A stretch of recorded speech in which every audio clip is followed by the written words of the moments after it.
El 29 de septiembre a mediodía, siguiendo el itinerario de los libertadores del Alcázar, es decir, el que las tropas nacionales emprendieron en la madrugada del 28 por la puerta bisagra de la plaza de Zocodover, penetraron en la vieja ciudad imperial los generales Franco, Millán Astray y Varela. Con los generales subieron hacia el Alcázar, por un sendero sembrado de escombros, explosivos y granadas, periodistas y fotógrafos. Millán Astray, cuyas numerosas heridas estorban su marcha, sostenido por un oficial, va indignado. Con voz poderosa grita de repente: «Que nadie pase antes que yo, he venido a ser el primero», y se apresura a subir al Alcázar. Del edificio poco más que nada queda. Los 2 pisos que lo componían se han hundido y solo los subterráneos han quedado intactos. Poco antes, cuando el general Varela había entrado en el Alcázar avanzando hacia los defensores que le esperaban formados militarmente, el coronel Moscardó se cuadró y, lleno de emoción, exclamó con energía: «Mi general, sin novedad en el Alcázar». Ahora, al entrar el generalísimo Franco con Millán Astray, se repiten las palabras de Moscardó, añadiendo: «Mi general, le entrego el Alcázar derruido. El honor ha quedado intacto». Rodeado de aquellos hombres heroicos, cuyos ojos centellean, después de dar la mano, abrazar a Moscardó y condecorarlo con la Cruz Laureada de San Fernando, el general Franco, con lágrimas en los ojos y con la voz alterada por la emoción, grita, volviéndose hacia las personas que le rodean: «Sois la esperanza, el consuelo de España. Vuestra epopeya supera la leyenda del Cid. Habéis levantado en esta nueva España los jalones de un nuevo imperio. Habéis salvado a España. Levantaremos sobre sus ruinas el Alcázar y seréis el ejemplo de los oficiales que ahí se formarán». Dirigiéndose con voz grave a los soldados les dice que ellos también serán condecorados colectivamente con la Cruz de San Fernando y termina: «Yo os saludo, héroes gloriosos de España». Mientras el generalísimo pasea silencioso por entre las ruinas, los gritos y los vivas de emoción se suceden. Las mujeres lloran y en todos hay como una emoción de gesta y de leyenda.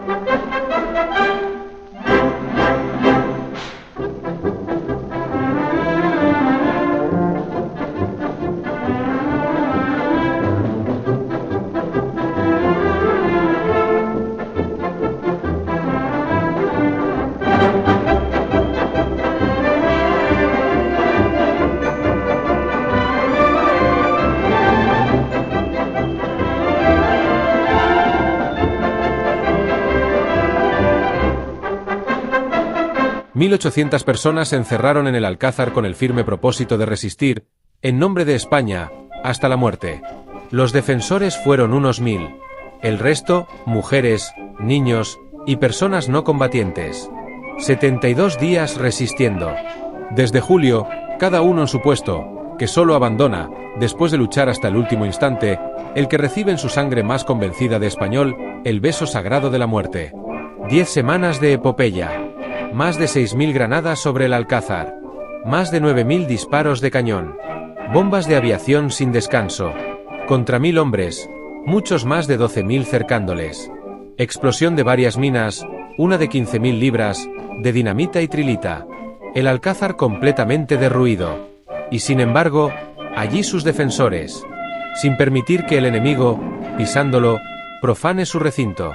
En una sola ocasión, durante el ataque llevado a cabo el día 18 de septiembre, lograron algunos milicianos rojos llegar a la parte alta de las galerías, donde colocaron una bandera roja.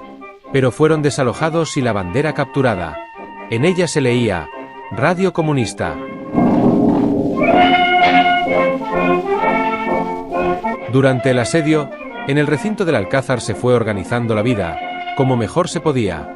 La primera consigna es la de que no invada el pesimismo. Cuando alguno está triste, se le lleva a la cámara del optimismo y sale de allí como nuevo. Se imprime el diario del Alcázar, que no falta ni un solo día y que será la mejor crónica de sus hechos maravillosos. Las mujeres y los niños pasan a los sótanos, al resguardo de las bombas y de la metralla. Los hombres, cada uno a su puesto de combate y de esperanza en el caudillo. La vida se torna heroica y ascética. Cuando falta la harina se recurre al trigo. Cuando llega a faltar varios voluntarios hacen una salida para Ramblar, en la noche iluminada por la metralla y el fuego de los cañones, con media docena de sacos almacenados en los sótanos del Banco de Bilbao, edificio inmediato al recinto sitiado, y así durante varias noches. Ya está resuelta la situación por el momento. Se hace andar a un molino inservible con el motor de una motocicleta, y las primeras tortas hechas con la harina molida pasan calientes a la enfermería. La miseria empieza a apoderarse de aquel puñado de héroes. Se tienen que improvisar letrinas en los pasillos, colgando unas esteras para salvar la honestidad. Las deyecciones y los restos de los caballos sacrificados apestan el ambiente. A los peligros del sitio se unen las molestias de la mayor estrechura material. Pero no importa.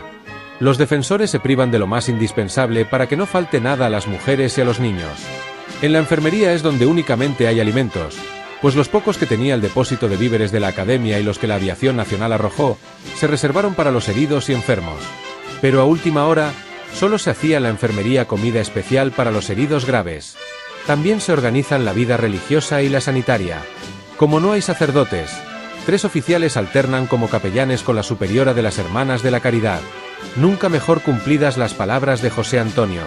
Los defensores del Alcázar son verdaderos cruzados, mitad monjes, mitad soldados, en su duro y prolongado sacrificio por España, porque se vive en perpetuo milagro y heroísmo.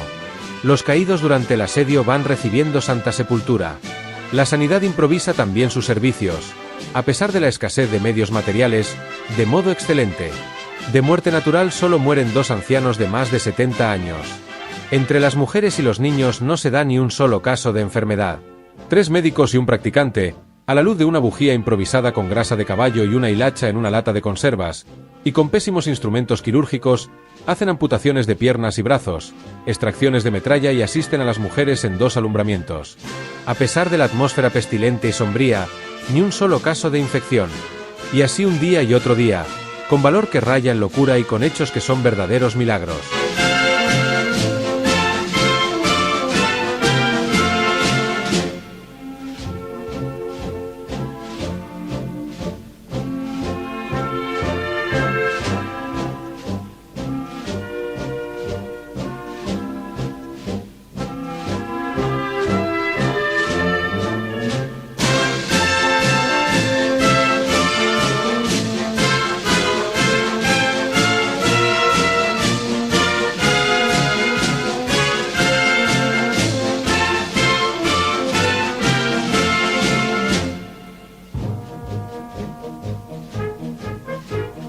No solo el Alcázar ha quedado en ruinas. Toda la ciudad de Toledo ha sufrido las consecuencias de la destructora ideología marxista. En primer lugar, las iglesias y las obras de arte religioso. Limitándonos a Toledo, ahí están sus iglesias destrozadas. La Magdalena, San Juan de la Penitencia, el Convento de la Concepción, San Miguel, con sus muertos al servicio del pueblo, San Pedro Mártir, San Clemente, San Lorenzo. Las que aún quedan de pie, han sufrido saqueo y profanación. Todas pueden presentar los méritos de su pasión ante el trono del Padre. En el Hospital de Santa Cruz, que era museo provincial, estaban reunidas muchas joyas de la pintura española, para que los destructores pudieran hacer grandes destrozos en poco tiempo. ¡Qué hermoso campo de experimentación se ofrecía ante sus ojos! En el Hospital Tavera, la efigie de su fundador es mutilada en el mármol y en el lienzo. En la catedral, el tesoro ha sido robado, cuando no se ha perdido sin provecho, pero confirmando así mejor la intención de la obra demoledora. El zocodover, con su arco de la sangre, ha desaparecido, y la posada de la sangre, también, y profanado, al par de tantos otros, el antiguo recinto del milagroso Cristo de la Vega.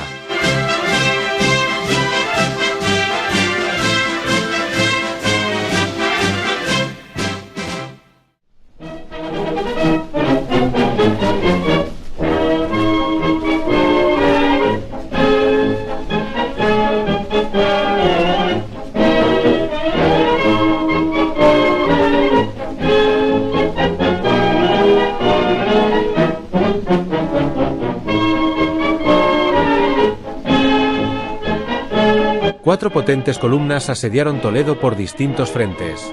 El general Varela llegó con su Estado Mayor, para tomar el mando de todas las columnas que avanzaban sobre Madrid. El ejército del Tajo estaba compuesto de 4 columnas, con efectivos completamente iguales, y lo mandaba el coronel Asensio, que sustituía al coronel Yagüe, por encontrarse este indispuesto. Una de las columnas la mandaba el comandante Castejón, otra el teniente coronel Delgado, otra el comandante Michián, moro notable de Tetuán, muy prestigioso, que hizo sus estudios en la Academia Militar de Toledo, la otra columna, el comandante Barrón.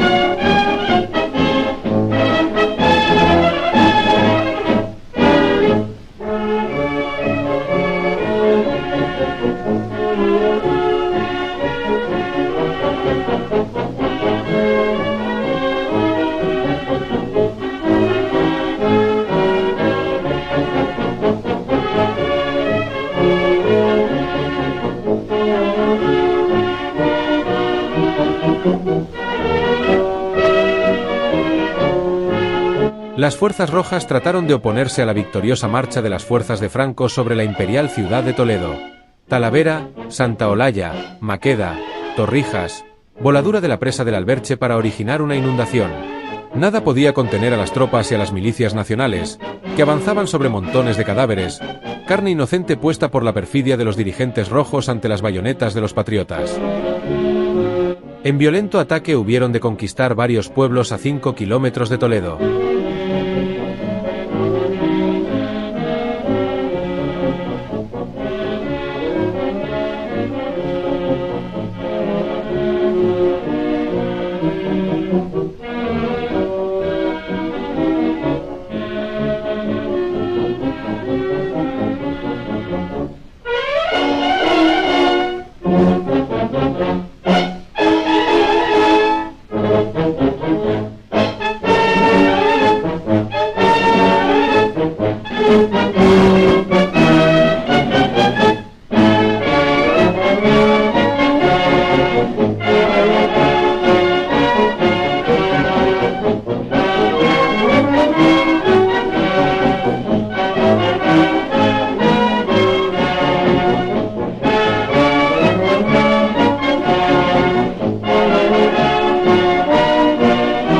Las milicias marxistas huyeron a la desbandada, dejando sobre el terreno más de un centenar de cadáveres.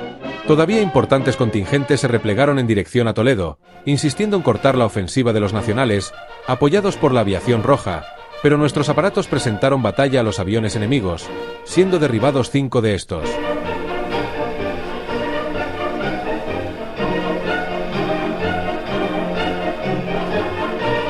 El 25 de septiembre, por la noche, una sección del tercio avanzó en servicio de exploración, dándose cuenta de que se preparaba la defensa de la ciudad.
Al amanecer del domingo las columnas de Varela tomaron posiciones estratégicas. La columna central avanzó por la carretera de Talavera, otra lo hizo por la de Madrid y una tercera avanzaba por el Valle del Tajo. Quedaba, pues, cerrado el cerco a la ciudad e imposibilitado el enemigo de recibir refuerzos por parte alguna. A las 3 de la tarde del 27, comenzó el ataque en toda regla.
3 horas después, luchándose desesperadamente, caía en poder de los nacionales la Plaza de Toros y sucesivamente el cuartel de María Cristina, donde los rojos ofrecían resistencia.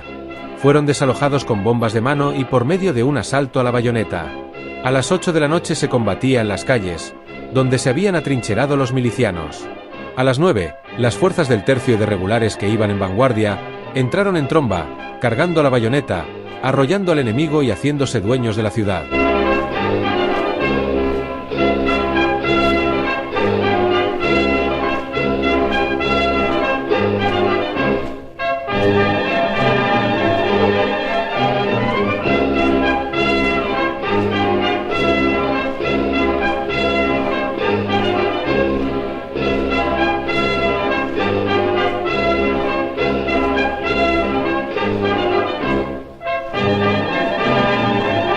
Los defensores del Alcázar fueron libertados en medio de atronadores vivas a España.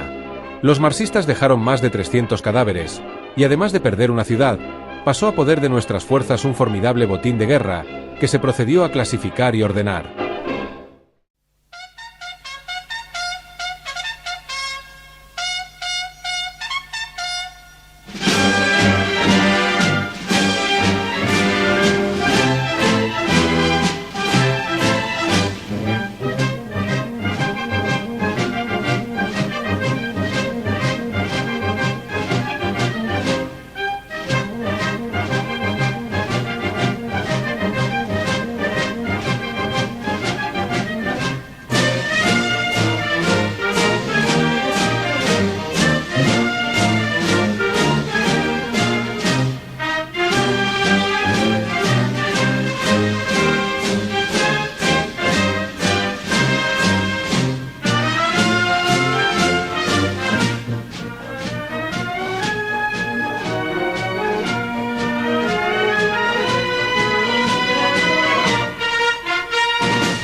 El asedio al Alcázar comienza el 21 de julio.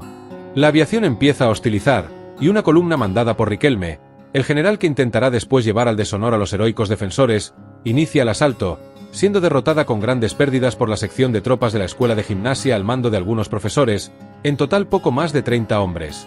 Este fracaso, inexplicable para los rojos que todo lo confían de la masa, hace que, exasperados, empiecen a vomitar metralla desde el día 23. Y empieza a derrumbarse el edificio, gloria de arte de Covarrubias, Villalpando y Herrera. Los rojos ya no cesarán en su bárbaro destrozo hasta el día 28 de septiembre, en que los legionarios y demás tropas, al mando del general Varela, darán vista a Toledo y conquistándola, entrarán con prisas de heroísmo y de consuelo, por la brecha de los muros abiertos, para abrazar a aquellos supervivientes heroicos.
Sin grandes variantes, y dedicados Moscardó y los jefes que le asesoran a establecer la línea defensiva interior y exterior del Alcázar, transcurren las horas, y así se llega a las 10 de la mañana del día 23 de julio, fecha inolvidable en la que acontece el hecho que da tono, altura y máxima grandeza a la epopeya del Alcázar de Toledo y a la gigante figura del coronel Moscardó.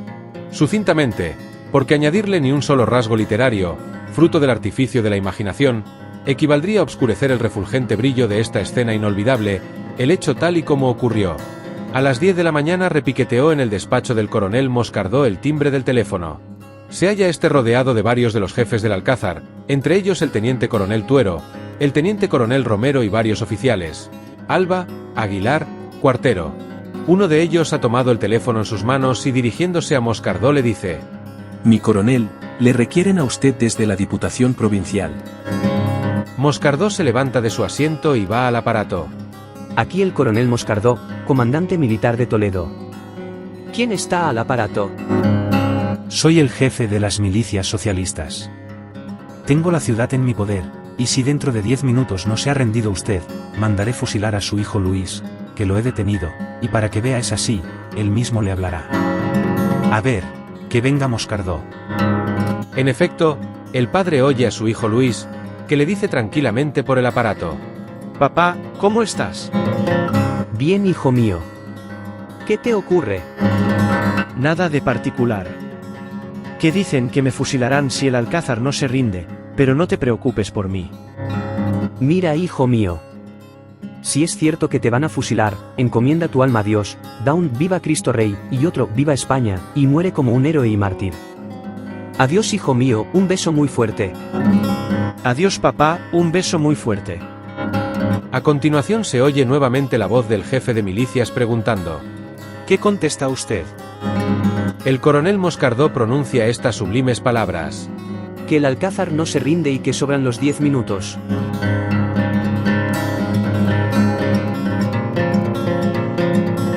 Después de la conversación telefónica del general Moscardó con su hijo, la situación empeora notablemente.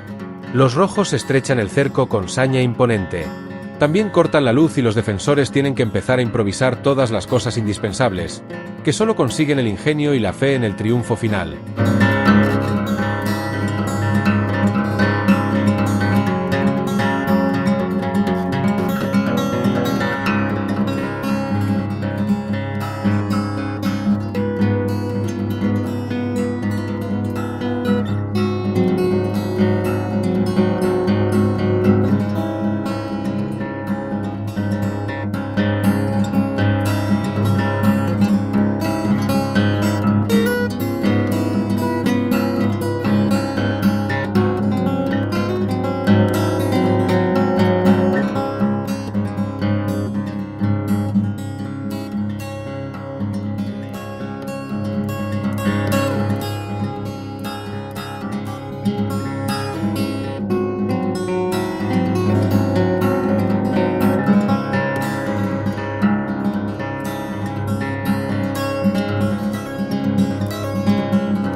Cuatro fueron las invitaciones a la rendición por parte de los rojos.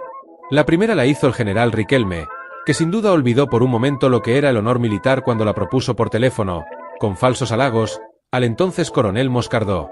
La segunda la hizo el ministro Barnés, también por teléfono.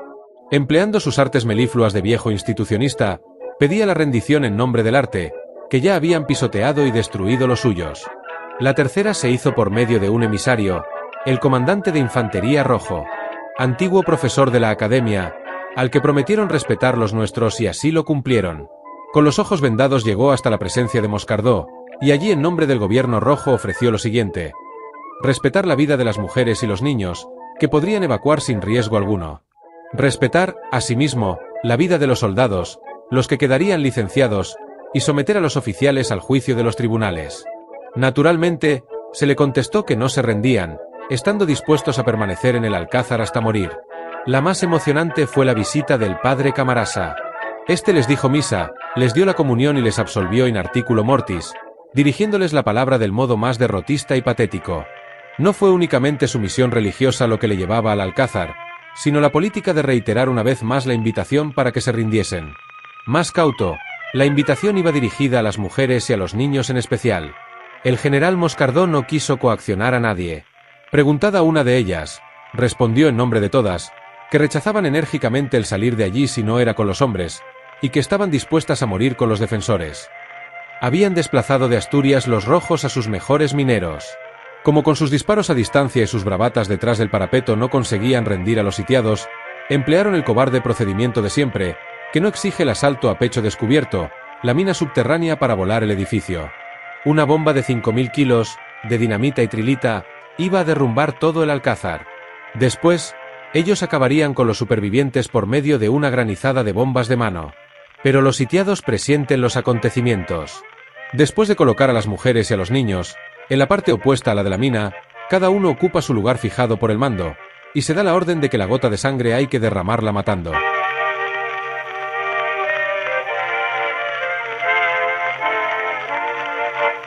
El día 18 de septiembre, una mano siniestra, hay quien dice que la mano del jefe del gobierno, pulsa el contacto que ha de hacer volar la mina, y al cabo de algunos segundos hacen explosión los 5.000 kilos de trilita colocados al final de la angosta galería de 70 metros que han estado zapando los mineros asturianos que se ofrecieron voluntarios.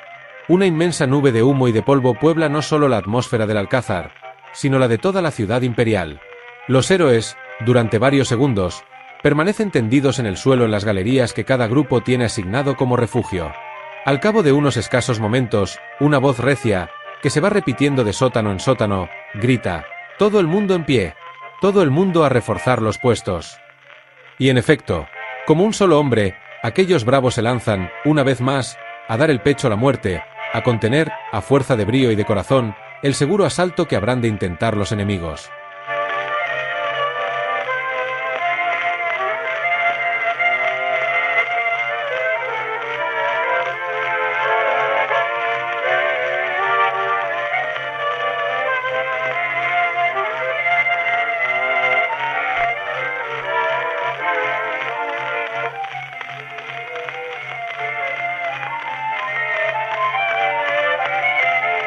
Así ocurre.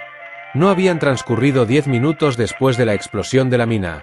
Cuando aún no se habían disipado por entero el polvo y la humareda, por las rampas de la vertiente oriental empezaron a ascender densas masas de milicianos. Avanzaban despacio y no ciertamente por cautela, puesto que estaban convencidos de que después de aquella tremenda explosión que había lanzado por los aires varios camiones situados en la plaza de Zocodover y que había enviado piedras enormes de peso de más de 500 kilos a 2 kilómetros de distancia del Alcázar mismo, no era de esperar que hubiese quedado con vida ni uno solo de los defensores del Alcázar.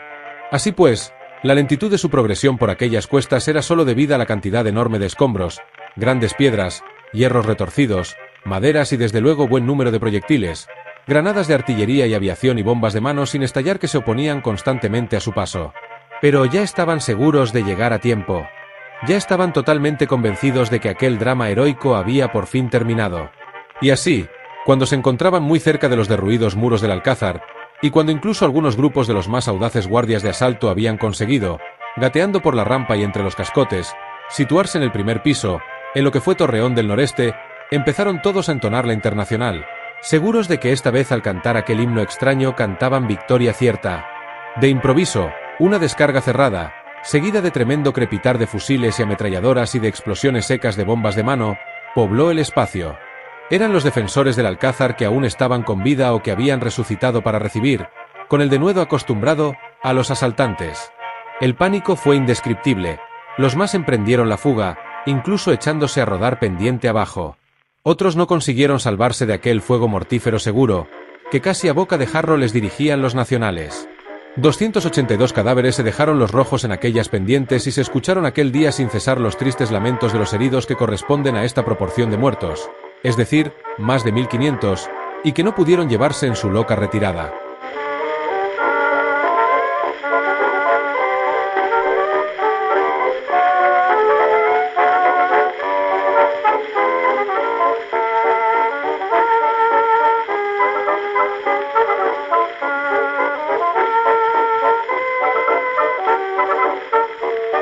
A partir del 19 de septiembre la desesperación de los rojos aumenta hasta términos increíbles. Se suceden los intentos de asalto, constantemente malogrados. Arrojan bidones de gasolina a los aviones marxistas que vuelan de continuo casi sobre los restos del Alcázar. Es asaltada después de incendiada lo que fue casa del gobierno militar y quemada hasta en sus piedras raíces la histórica morada que se llamó Posada de la Sangre. La desolación más implacable, el fervor destructivo más inusitado se registra a cada momento. Se desploma el torreón sudeste, que era el único que quedaba en pie. El día 25, para dar una nueva prueba del ansia que tienen los marxistas por apoderarse del Alcázar, antes de que lleguen los ya muy cercanos refuerzos, puesto que las columnas de Yagüe se han posesionado de Maqueda y están pernoctando los alrededores de Torrijos, aparecen varios tanques, que a pesar del ímpetu con que inician su marcha no consiguen penetrar en el Alcázar mismo, quedando 2 de ellos destruidos.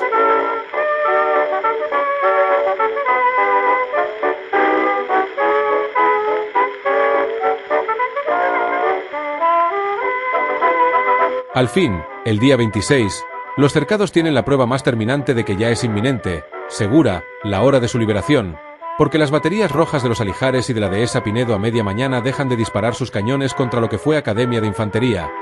Varían su emplazamiento y empiezan a responder a las baterías del general Varela, que acaban de localizar a los artilleros de los Alijares y les hacen un fuego de contrabatería tremendo. Todavía el día 27, a primera hora de la mañana, hace explosión otra mina, la tercera de las preparadas por los rojos. Pero ya, en aquella misma mañana, se oye indistintamente el fuego del combate que sostienen las fuerzas nacionales con los marxistas en las proximidades de la ciudad, en los campos de la Sagra toledana. Los aviones nacionales, en correctas escuadrillas, cruzan y recruzan 1 y 20 y 50 veces por encima del Alcázar de Toledo.